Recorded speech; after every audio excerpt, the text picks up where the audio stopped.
সংখ্যাগত সমীকরণের ফল এক প্রকার নিশ্চিত। তবুও দীর্ঘ ৩৫ বছর পর রাষ্ট্রপতি নির্বাচন কেন্দ্র করে ভোটের হাওয়া বইছে জাতীয় সংসদ ভবনে। বিকেল ২টা থেকে ৫টা পর্যন্ত সংসদ কক্ষে চলবে রাষ্ট্রপতি নির্বাচনের ভোট গ্রহণ। নির্বাচনে প্রতিদ্বন্দ্বিতা করছেন দুজন, ক্ষমতাসীন বিএনপির প্রার্থী মির্জা ফখরুল ইসলাম আলমগীর এবং জামায়াতে ইসলামীর নেতৃত্বাধীন ১১ দলীয় ঐক্যের প্রার্থী অলি আহমদ। ৩৪৯ জন সংসদ সদস্যের মধ্যে বিএনপির নিজস্ব সদস্য ২৪৭ জন। বিশাল আসন ব্যবধানে মির্জা ফখরুলের বিজয় নিশ্চিত হলেও তফসিলের বাধ্যবাধকতায় আয়োজন করা হচ্ছে এই ভোটাভুটির। ১৯৯১ সালে সংসদীয় ব্যবস্থা ফেরার পর প্রথমবার রাষ্ট্রপতি পদে ভোট হয়েছিল। এরপরের ৭ জন বিনা প্রতিদ্বন্দ্বিতায় নির্বাচিত হলেও এবার দ্বিতীয়বারের মতো সংসদে ভোট দিচ্ছেন সংসদ সদস্যরা।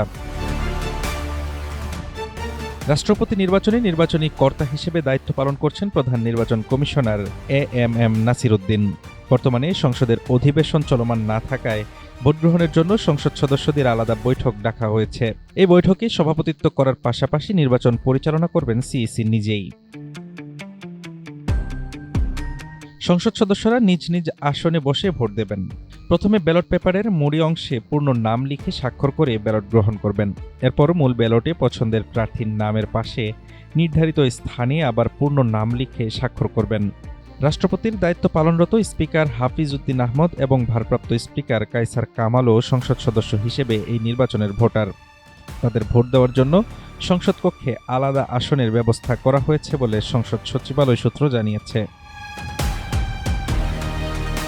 বিএনপির প্রার্থী মির্জা ফখরুল ইসলাম আলমগীর সংসদ সদস্য হওয়ায় তিনি নিজেও ভোট দিতে পারবেন। রাষ্ট্রপতি হিসেবে কার্যভার গ্রহণের দিন তার সংসদীয় আসন শূন্য হবে।